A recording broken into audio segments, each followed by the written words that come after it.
Bienvenida a todos aquellos que nos miran por medio de las redes sociales. Que la gracia y la paz del Señor sobreabunde en cada una de sus vidas.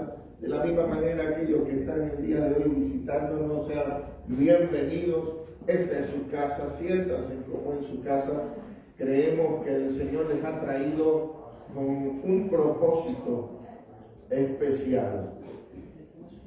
Hay una palabra que se encuentra ubicada en el libro de Hechos de los Apóstoles, en el capítulo 1. Creo que es uno de los versículos donde nos narra lo que es el inicio de la iglesia del Señor, o los principios de la iglesia del Señor, en cuanto a proyectos de parte de Dios para con ella. Miren cómo dicen las Escrituras.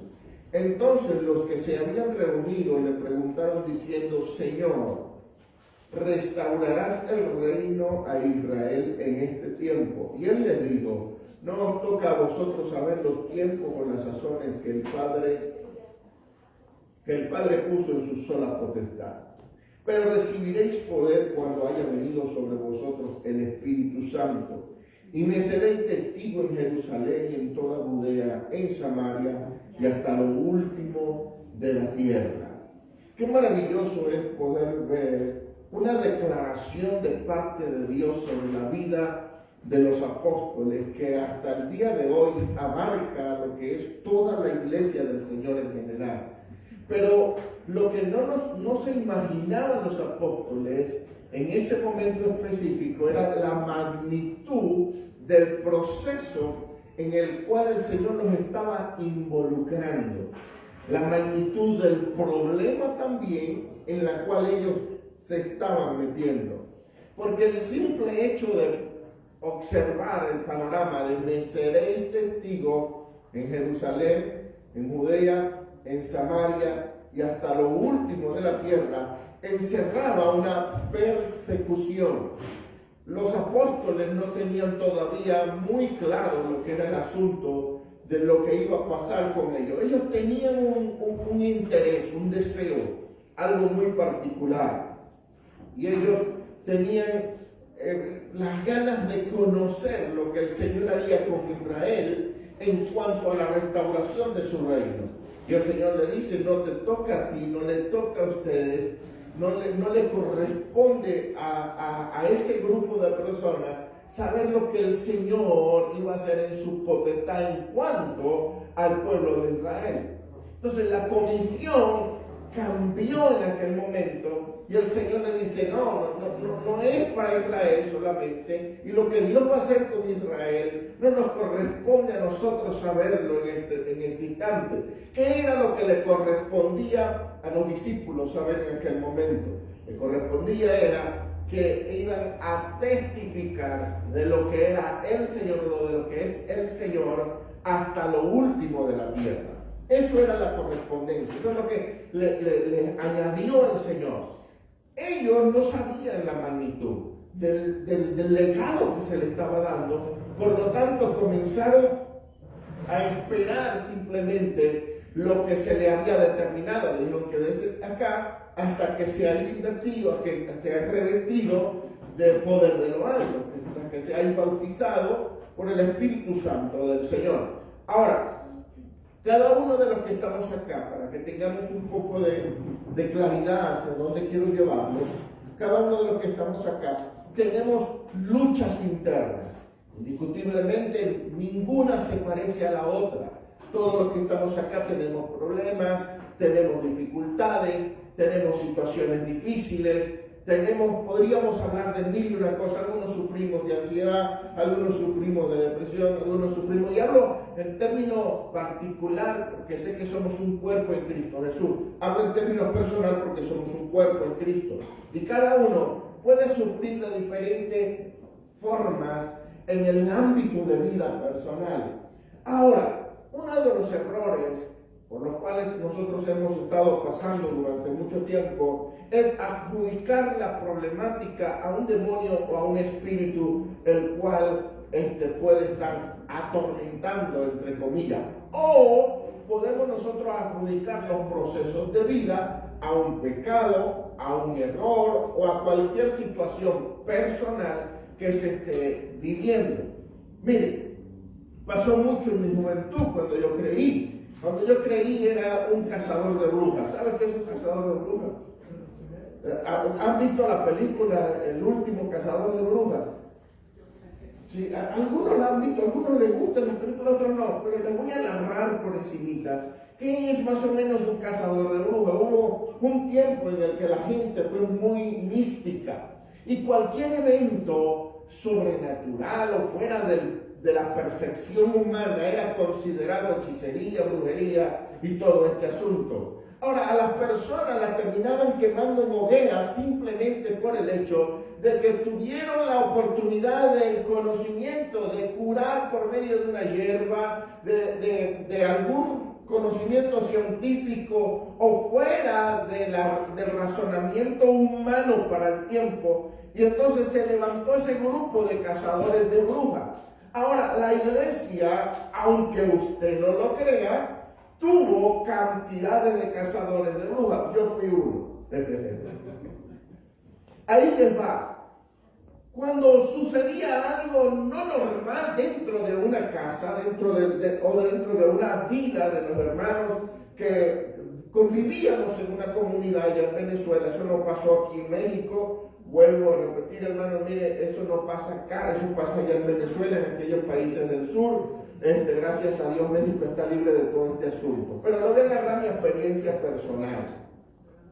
Había ocasiones en que los hermanos decían, hermano, es que no salimos de la enfermedad, hermano, es que no salimos de esto, ni salimos de lo otro. Entonces se levantaba una comisión de visita. Esa comisión de visita llegaba a la casa y comenzaba a ver los cuadros que habían en la casa. Y uno decía, hermano, ese cuadro que está allí, ese cuadro tiene un símbolo satánico, sáquelo, eso es lo que puede estar enfermando su casa. Entrábamos a las habitaciones y si veíamos un peluche de Winnie Pooh, decíamos, es el diablo en persona, hermano. Ahí está Satanás, usted le dio cabida al diablo. En ocasiones veíamos a Spider-Man o veíamos a cualquier personaje de cine que estaba dentro de una habitación. ¿Y qué decíamos nosotros? Estoy hablando de los que cazábamos brujas en aquel tiempo. ¿Qué decíamos nosotros? De que esa habitación estaba poseída o esa casa tenía demonios o cualquier invento nuestro para decir la enfermedad que está viviendo tu familia es por causa de lo que hay dentro de la casa. Entonces entrábamos en un exorcismo. Ahí les va. Agarrábamos un poco de aceite de comer, porque no nos alcanzaba para el de oliva. Le hacíamos unas cuantas oraciones y comenzábamos a regar aceite por todas las paredes, por todas las casas, por todos lados, a ungir cada cosa. Quedaban las manos pegadas en el refrigerador, en los televisores. Le reprendíamos los demonios a los televisores porque ese aparato o cajón del diablo, llámelo usted como quiera llamarlo, estaba poseído. Y comenzábamos a hacer un exorcismo a toda la casa con aceite de comer. A la final, la enfermedad seguía, el problema seguía, no era lo que se estaba haciendo, no era lo que la gente estaba comprando, y mire, tanto así que nos obsesionábamos por las cosas que se comían, por las cosas que se consumían, por los productos que se compraban, y le colocábamos una tilde de satanismo, de diabólico, de pecado, a todos esos asuntos. Entonces, nos convertimos en unos propios cazadores de demonios o de brujas dentro de una casa. Y esto nos llevó a un gran error, porque no todo lo que pasa dentro de la vida del creyente está adjudicado al pecado o a la maldad. Quiero hacer dos paralelismos en esta hora. Uno es el paralelismo o el paralelo de lo que sucedió en el antiguo pacto o antiguo testamento, para que tenga una leve idea de lo que les voy a hablar. En el antiguo testamento sí era verídico, era un asunto real, que el pecado atraía todos los problemas o todos los procesos que se podían vivir en una vida.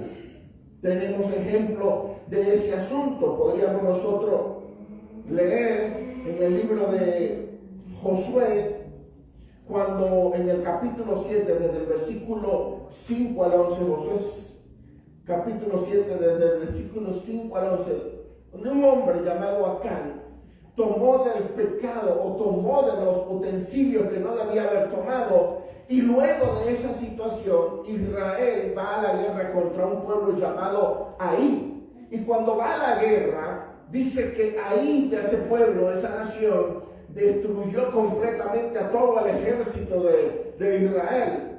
Josué, mirando la situación, se pregunta qué había pasado, porque ya Dios le había prometido que iba a estar con él en toda su vida y que le iba a dar la victoria en toda la batalla.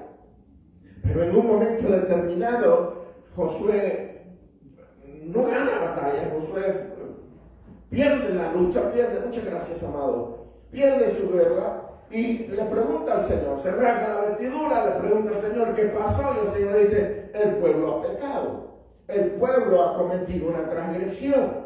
Entonces, por causa de esa transgresión, el pueblo fue y perdió una batalla, perdió una guerra, perdió en plena faena en la que no debía haber perdido. Ese es un ejemplo del antiguo pacto, de la antigüedad. Luego vemos que Dios mismo, por causa de su propósito, endurece el corazón de Faraón. Eso lo podemos leer en Éxodo capítulo 10, del 20 al 29. Todo el capítulo, o todo lo que es la historia de Israel sacándola a Dios de Egipto, es un proceso en el que Dios endurecía el corazón de Faraón para producir algo específico en el cual él se pudiera glorificar y demostrar su poderío. Todo lo que Dios hizo en ese proceso lo hizo con un propósito. El propósito era sacar a Israel, llevarlo a una mejor posición, pero en el proceso endurecía el corazón. Lamentablemente sucedieron cosas en las que la gente tuvo que pasar situaciones difíciles, pasar situaciones de guerra, pasar situaciones de temor, de miedo, pero solamente para Dios mostrar la autoridad y el poderío que ha tenido sobre su pueblo, sobre la nación de Israel. Y así lo va a leer usted en todo el Antiguo Testamento, cada una de las situaciones en las que Dios tuvo que demostrar su autoridad. El libro de Jueces habla de un hombre llamado Gedeón. Y cuando usted lee la historia de Gedeón, en el libro de Jueces dice que el pueblo del Señor pecó, y por causa de su pecado, Dios le entregó a los madianitas durante una gran cantidad de tiempo, y los madianitas iban y saqueaban al pueblo. Pero ¿qué fue lo que hizo que Israel entrara en ese proceso? El pecado, hermano. El pecado hizo que entraran en ese mismo proceso. Pero ojo, esto fue algo en lo que se estuvo viviendo por causa de que no existía un mediador, no existía alguien que estuviera entre Dios y los hombres, no había una persona que estuviera allí presente, latente, pidiendo el perdón continuo y permanente para la gente que estaba viviendo la época. Yo no puedo traer en comparación algo que se vivió en la antigüedad y decir que es una realidad para nuestros días, de ninguna manera, porque la realidad de nuestros días la marcó la cruz del Calvario. Eso marca la realidad de mi tiempo, no la marca los acontecimientos del pasado. Ahora miremos algo del nuevo pacto, o de lo que está hoy en una verdad presente. El libro de Gálatas capítulo 6, versículo 7 en adelante. Dice: no os engañéis, Dios no puede ser burlado, pues todo lo que el hombre sembrase, eso también ¿qué va a hacer? Eso va a cegar. Ahora, cuando el apóstol habla referente al versículo, o a esto lo que está diciendo acá, está hablando de cada una de nuestras acciones. Dentro de la gracia existen solamente dos cosas fundamentales. Primero, lo que es la consecuencia de lo que yo hago. Yo no puedo adjudicarle a los demonios y a los espíritus una enfermedad que me dio por tragón. ¿Entienden? No puedo. Hermano, si usted es uno de los que le gusta la coca, vive en Cristo. Le gusta la gaseosa, a usted lo que le gusta el pan dulce con cafecito en las mañanas y en las tardes y en las noches. Ay, Dios mío, qué pecado tan sabroso. Mire, seamos realistas, son las cosas que nos gustan. Son las cosas que nos encantan. A mí me encanta un pan salado así con bastante mayonesa y ¡ay, qué rico para mí! Un pedazo de queso adentro, qué sabroso. Pero usted sabe lo que eleva el azúcar eso en el organismo. Si mucha gente llega a una etapa de su vida en decir, hermano, es que el diablo hizo que me diera diabetes. No el diablo, hermano, la boca que tienes. No llamar la jeta, no. No cerramos el pico, hermano. Entonces, todo lo que el hombre sembrara, ¿eso qué va a hacer? Eso va a cosechar. Indiscutiblemente, si yo no tengo mire, si usted no tiene una condición física como la mía, no, en serio, hermano. ¿Por qué se ríe? Yo estoy, pero... Bueno, vamos a hablar de otro tema. Si usted no tiene una buena condición física, si usted no hace ejercicio, si usted no se cuida la salud, si usted no tiene precaución en las cosas que come o que consume, entonces usted va a cosechar lo que usted está sembrando en su vida. No podemos, escuche esto, no podemos adjudicarle a lo espiritual cosas que estamos nosotros viviendo por nuestra conducta física, por nuestra conducta moral. No podemos hacerlo. Porque ¿qué sigue diciendo la Biblia? Porque el que siembra para su carne, de la carne segará corrupción, mas el que siembra para el espíritu, del espíritu segará vida eterna. No nos cansemos pues de hacer el bien, porque a su tiempo segaremos si no desmayamos. Así que según tengamos oportunidad, hagamos bien a todos, y mayormente a los de las familias de la fe. Libro de Romanos capítulo 8, versículo 28 dice, y sabemos que los que amamos a Dios, todas las cosas nos ayudan a bien. Esta es una segunda fase. La primera es que yo voy a sufrir consecuencias de todos los actos que tenga. Eso va a ser así. Y la segunda fase, parte espiritual, que a los que aman a Dios, a los que amamos a Dios, todas las cosas nos ayudan a bien. Aquí vamos en cuanto a los términos de aquellos momentos que se escapan de nuestras manos. Hay cosas que indiscutiblemente nos van a pasar. No tienen nada que ver con demonios ni con espíritus, pero se escapan del alcance de nuestras manos. Un robo, un atraco, una enfermedad, una problemática que llegó a la casa, un exceso de pago de luz, de agua o de cualquier servicio. Hay cosas que se van de nuestras manos y eso no es un síntoma de que usted está mal con Dios. No, eso tampoco quiere decir que por causa de eso que le está pasando o que le está aconteciendo es porque usted cayó en pecado y Dios le está castigando de una manera terrible. Miremos la magnitud de lo que a veces nosotros decimos. Dios no es un agente secreto que se metió en una ciudad para explotar toda una ciudad por causa del delito que cometió uno solo y paga injusto por pecadores. Miren lo que sucedió en Estados Unidos. Se comenzaron a quemar algunos lugares y comenzaron a incendiarse casas de millonarios. Mucha gente, y yo lo vi por las redes sociales, mucha gente comenzó a decir, fue porque en uno de los shows que hicieron comenzaron a hablar mal de Dios. Y entonces Dios mandó un incendio que quemó todas las casas de la gente que estaba allí participando de ese evento. ¿Y qué de la gente pobre que no tuvo ni dinero para participar de esos eventos ni de esos shows, que se quemaron sus casas, se quemaron sus bienes, se quedaron sin absolutamente nada. Entonces Dios fue tan malo que quemó a los injustos, pero también pagó a los justos por eso. De ninguna manera, hermano. Son cosas que escapan de nuestras manos. Algo que escapó de mis manos, no estuvo a mi alcance. No quiere decir que Dios se molestó conmigo por algo que dije mal o por algo que hice mal. Son situaciones comunes de la vida. Y es lo que la iglesia a veces no entiende. Pasamos por situaciones comunes. Vamos a pasar por problemas como lo pasan otras personas. Vamos a pasar por enfermedades como las pasan otras personas. A la gente buena también le ocurren cosas malas.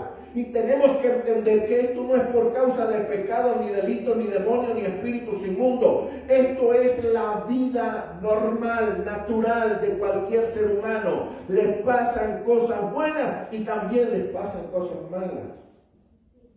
No tenemos que tener demonios presentes en todos los ámbitos de nuestras vidas. La Biblia dice, mi Dios pues aplastará en breve a Satanás bajo vuestros pies. La Biblia dice, y despojando a los principados y a las potestades las exhibió públicamente, triunfando sobre ellos. ¿En dónde? En la cruz. Ya estamos nosotros peleando contra un enemigo ya vencido y le damos poder como que si no estuviera vencido.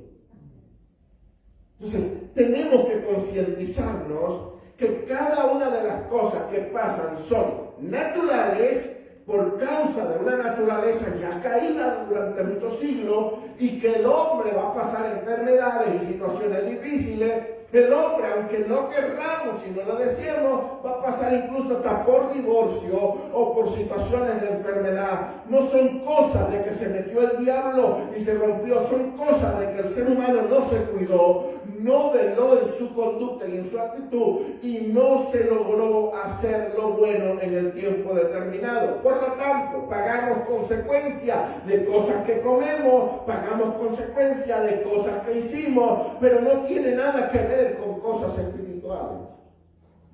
Ahora, cuando entramos en el ámbito del entendimiento, que es lo que le dije en un principio, los apóstoles no habían entendido en qué ámbito estaban entrando, el motivo. Cuando Jesús le dijo, me seréis testigo en toda Jerusalén, Judea, Samaria y hasta los últimos de los tiempos, solamente esperen aquí hasta que el Espíritu Santo venga sobre vosotros. Ellos no sabían que iban a recibir una persecución, porque el principio del Evangelio, o en los comienzos del Evangelio, fue un proceso de un promedio de 200 años en lo que la iglesia no había sido aceptada en el ámbito global, incluso en el ámbito local no había sido recibida.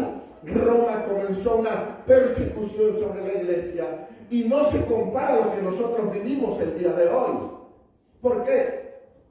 Porque el día de hoy ninguno de los que hoy profesamos la fe en nuestro Señor Jesucristo hemos muerto en una cruz invertida. Ninguno de los que profesamos la fe en Cristo Jesús hemos sido metidos en pailas de aceites llenas o encendidas, hirviendo para ser quemados en esas pailas de aceite. Ninguno de los que estamos acá hemos sido picados a la mitad por causa del nombre de Cristo. Y esto se lo estoy narrando porque los apóstoles, los discípulos, los seguidores de Jesús pasaron por esa situación en los primeros siglos y ninguno había cometido un pecado. El único error que ellos cometieron según el tiempo en el que estaba viviendo fue haber creído en Jesucristo. Nerón tenía una plaza particular para él, en la que en las noches se podía pasear por toda la plaza. Este emperador llamado Nerón, lo único que tenía como antorcha para alumbrar la plaza que le pertenecía eran creyentes cristianos que los bañaban en aceite y lo encendían en candela para que alumbraran el lugar donde él caminaba. Personas que creían eran prendidas en candela. Y no quiere decir que ese que prendieron en candela había cometido un pecado, por eso lo quemaron. No, hermano. Su único pecado para la sociedad era que había creído en Cristo Jesús. Hoy en día ninguno de nosotros está pasando por esa situación, gracias al Señor. Entonces, si hoy viviéramos, hoy en día, todo lo que quizás en el mundo contemporáneo, viviéramos una experiencia como la que ellos vivieron, ¿qué diríamos? No, es que ese tenía Winnie Pooh en su casa. Tenía demonios en la casa. Por eso lo quemaron vivo. Los llevaban al Coliseo romano, soltaban leones para que se comieran y mataran a todos los que creían en Jesús.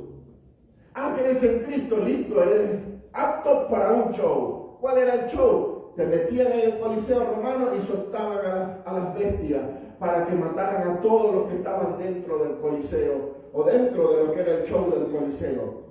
¿Y cuál era la sentencia o cuál era el por qué lo metían? Simplemente creer en Cristo. No era por causa del pecado, era por causa de creer en Cristo. Y vuelvo, los discípulos no sabían en qué se habían metido, pero el amor que le tenían al Señor no les dejaba negarlo, o sea, no les permitía negar al Maestro. Lo que ellos habían recibido era tan profundo que eran capaces de dar su vida por causa de lo que ellos habían creído, por causa de lo que el Señor había hecho dentro de su vida. Hoy en día no te puedes separar del Señor una fiebre, no te puedes separar del Señor una gripe, no te puedes separar del Señor cualquier situación que estés viviendo. Hoy mucha gente, nada más porque le criticaron la forma de peinarse, porque se peinó mal o se peinó bien, porque se vistió mal o se vistió bien, están llorando y diciendo: ya no sigo en ese lugar ni voy para ese sitio. ¿Por qué? Porque ahí me dijeron que me quedaba mal la blusa. Entonces a usted no lo pudieron colocar nunca en el ámbito donde Cristo le dijo a los discípulos: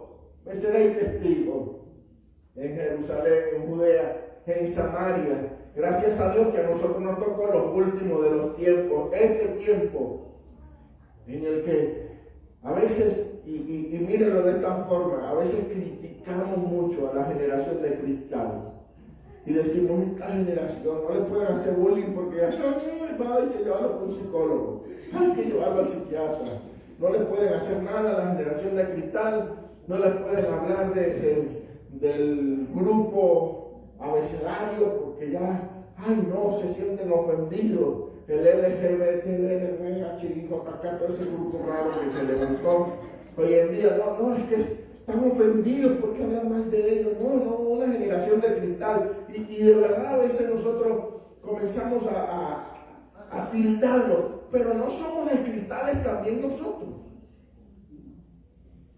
La iglesia que estamos contemporáneos no somos de cristales. Aquellos lo lanzaban a los leones y nunca negaron al Señor.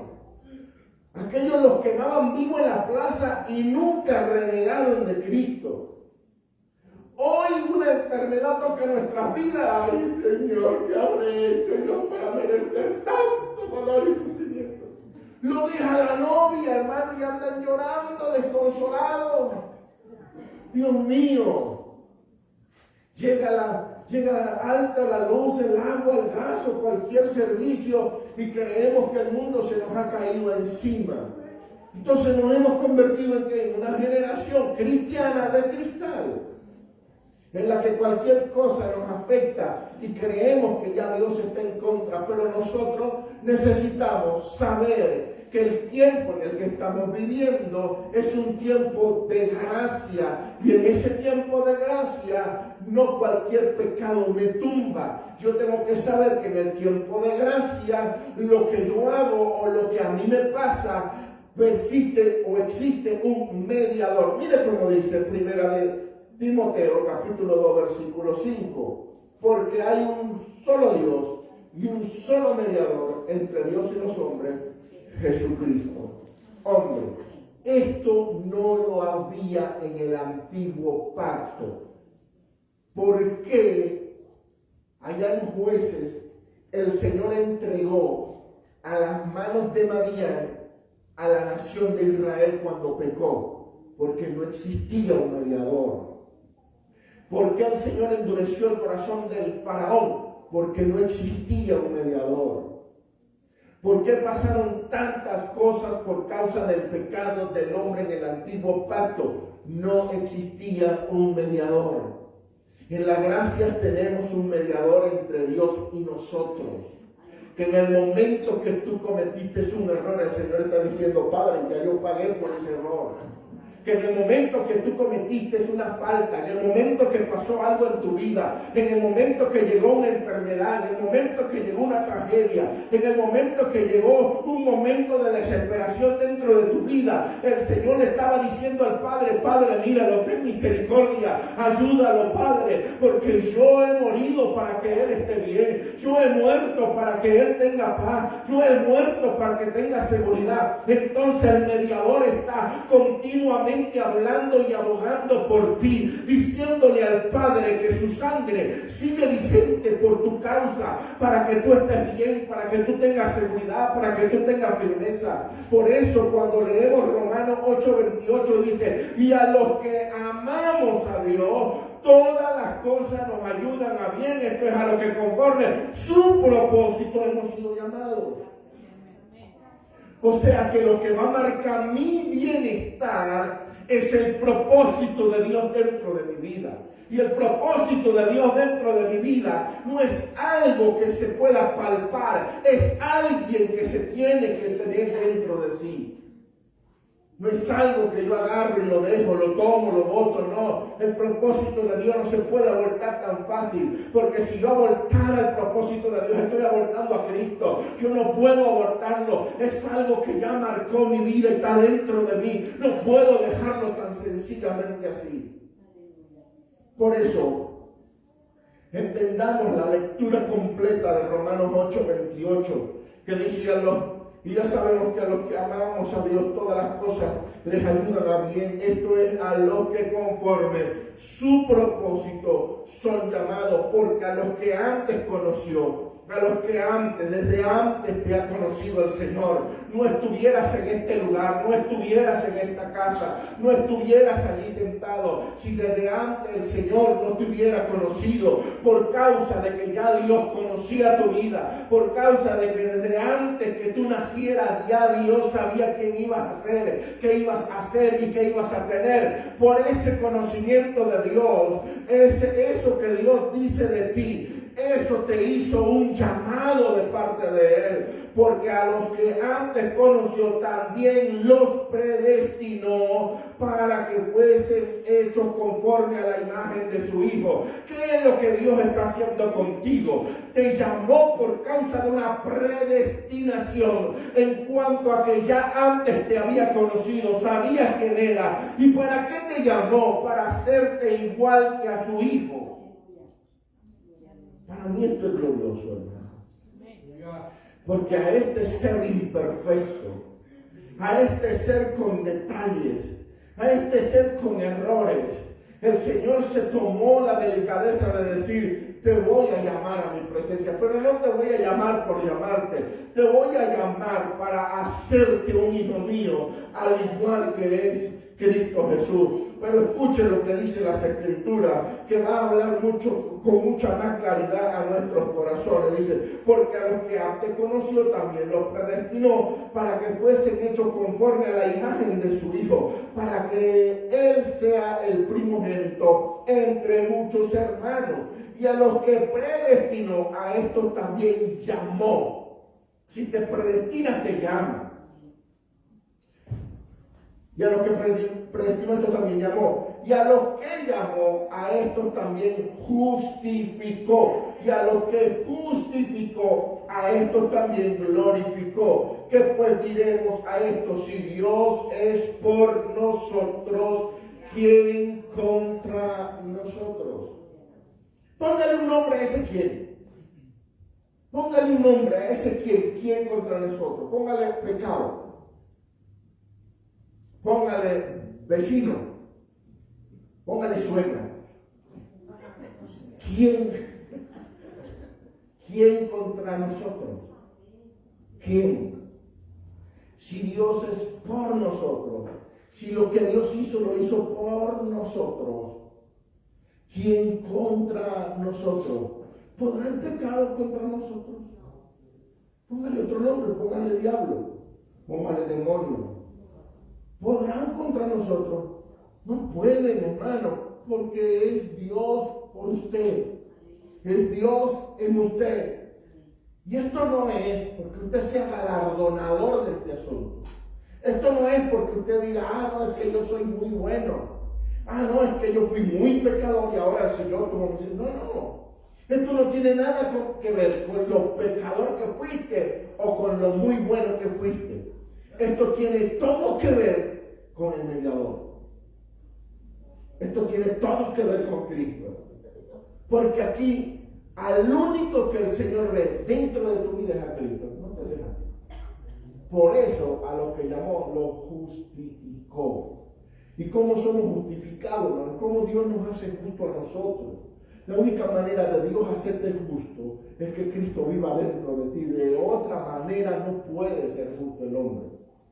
El ser humano nunca podrá vivir en actos de justicia. El ser humano no hace actos de justicia.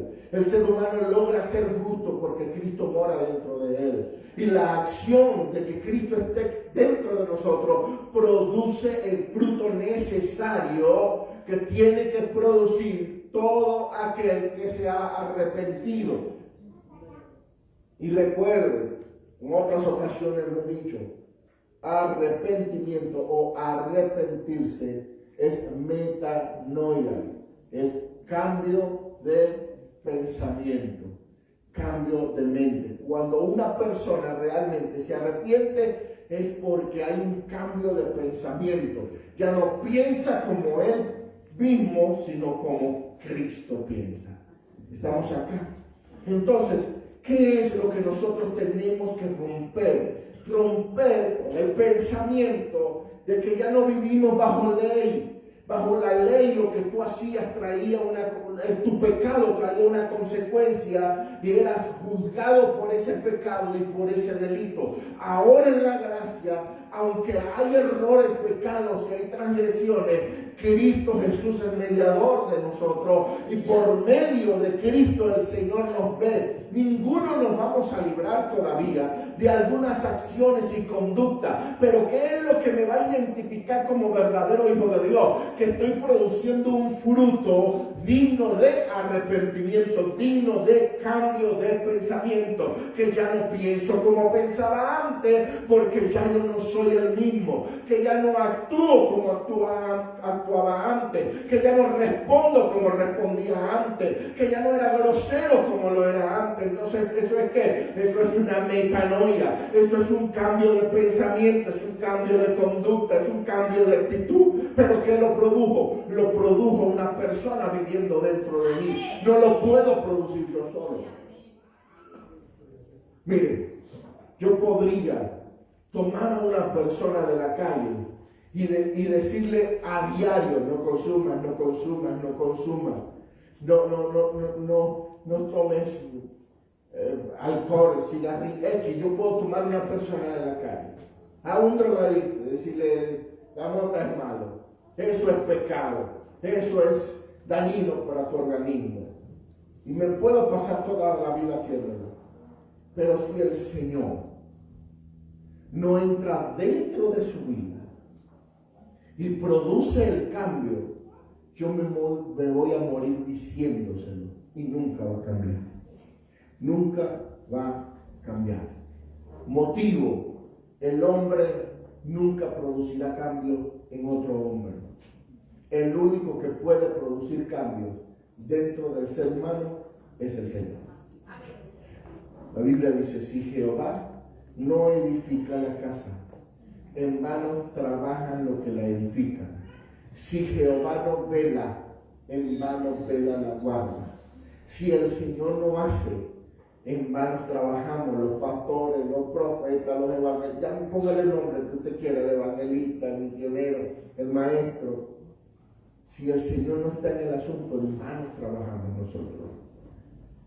Y cada uno de los que hoy estamos acá, y con esto cierro, cada uno de los que hoy estamos acá, estamos porque ya hubo un previo trabajo de parte del Espíritu Santo dentro de su vida. Ya hubo un previo trabajo de parte del Señor dentro de su corazón. Y eso es el ardor que usted siente los domingos cuando no llegó a un servicio. Ese es el ardor que usted siente un día que no pudo cumplir con Dios en algún evento, en alguna actividad o en alguna ocasión que usted quiso hacerlo. O que se le dijo para que hiciera algo para el Señor y usted siente ese dolor. Es el trabajo del Espíritu dentro del corazón del hombre diciéndote, tú eres mío, estás sellado, estás marcado por mí. Tienes unas arras dentro de tu vida, tienes unas marcas dentro de tu vida que te hacen diferente a cualquier persona. No, Señor, pero es que tuve 3 años descarriado. Y esos 3 años descarriados que tuviste, el Señor estuvo trabajando todavía dentro de ti para que te acordaras de que eres un hijo de Dios. Y no va a dejar de hacer su obra, no va a dejar de trabajar el Señor dentro de la vida de creyentes para que sean cambiados y transformados. ¿Cuántas veces quizás no es el caso suyo, pero tal vez hay gente que oró por su hermano drogadicto durante muchísimos años y ni por mucha palabra que se le habló se pudo convertir? Pero vemos 10 años después una transformación, un cambio que llegó sin palabras, sin ningún tipo de ministración espiritual. Vino Dios y tocó. Cierro con un testimonio. En Venezuela, en mi tiempo de nuevo convertido, conocí a un joven que no sé si todavía está en vida, pero ese joven se llama Sam. Por lo menos le conocíamos en mi barrio, le conocíamos como Sam. Sam fue un líder de una secta dentro del ámbito de ese mundo diabólico, satánico. Y cada vez que yo lo veía, le pedía 2 cosas. Una, que me permitiera abrazarlo. Le decía, Sam, quiero abrazarte. Y 2, le decía, déjame orar por ti. Y nunca quiso. Y le predicaba y le decía, Cristo te ama, y él decía, no lo creo. Muchas veces tuve encuentros espirituales hablando en un término en el que el Señor confrontaba los demonios que habían dentro de él y él instantáneamente se iba de mi lado, no me hablaba. A los días me decía, Joel, había algo que me decía, soy Jesús, te amo y quiero salvarte. Joel, había algo que me decía, acéptame, pero había otra fuerza que me decía, no lo hagas. Y yo no dudo, hermano, de que todo este mundo espiritual sea real, pero no tengo dudas de que el Señor es mejor, más real y más poderoso que cualquier cosa que pueda haber sobre esta tierra. Y miren algo, un día dejé de hablarle, dejé de predicarle y solo me dediqué a orar. Y le dije, Señor, si tú no trabajas en Él, en vano voy a trabajar yo. Y comencé a orar y orar. Un día, después que estuve mucho tiempo orando, me mandó a llamar. Me dijo, quiero que vengas a mi casa. Primera vez que entraba yo a su casa. Y me dijo, Joel, no quiero hacer esto por manos ni por ninguna otra persona, sino por medio de ti, porque sé que tú te los has ganado. Quiero recibir a Cristo como mi verdadero y único Salvador. Ese fue un momento glorioso, hermano. Lloré como usted no se imagina, porque vi realmente una oración respondida sobre un jefe de secta satánica, joven que había tenido pacto desde los 10 años, si no recuerdo, con Satanás, y que había entregado su vida al dominio y a la manipulación de todo lo que era un grupo de personas en su ámbito. Desde esa vez él dijo, quiero recibir a Cristo. Si el Señor no trabaja, en vano trabajamos nosotros. Si el Señor no obra, en vano usted obra, en vano usted vela, en vano usted hace las cosas. Necesita usted darle lugar al Señor. Ayer que fui con el pastor Luis a comprar el tanquecito de gas, nos topamos con un joven que dijo, tengo 6 años libre de droga. Me propuse, quise hacerlo, ya me sentí hundido. Y sí, hermano, hay gente que tiene fuerza de voluntad, hay gente que tiene valor para poder salir de ambientes de su vida que saben que le está haciendo daño y que le está haciendo mal. Nosotros somos la iglesia. Nosotros tenemos al Espíritu Santo. Nosotros tenemos al Señor. Yo creo que más fuerza debe tener uno que está dentro de esta casa que aquellos que están allá afuera. Podemos lograr muchas cosas si solamente nos lo proponemos, porque el Señor está con nosotros. El mediador todavía está mediando entre Dios y los hombres. Bendecimos la vida de los que nos ven por las redes sociales, gracias y paz sea con cada uno de ellos. Nos quedamos acá en casa unos minutitos más.